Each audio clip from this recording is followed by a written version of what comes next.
জি, আমাকে আপনারা ছোট ছোট আমাকে আপনারা মহব্বত করে এনেছেন, আমাদেরকে পছন্দ করেছেন বলেই এনেছেন। 11:30 বাজে আসছি, গান ধরতে ধরতে প্রায় 12:15 হয়ে গেছে। তারপরও আপনারা আমাদের সাথে আন্তরিকতা দেখিয়েছেন। অর্ধরাত্র অবস্থায় গান ধরেছি, তাও আপনারা মানবতা করেছেন, ভালোবেসেছেন। এখন আমরা যদি গান গেয়ে আপনাদের মনে আনন্দ দিতে না পারি, এটা আমাদের ব্যর্থতা।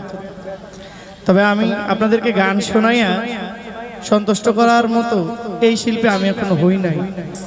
তারপরেও বিশ্বাস করেন, আমি জহির পাগলা আমার সর্বোচ্চ চেষ্টা দিয়ে আমি চেষ্টা করব আপনাদের মনে যেন একটু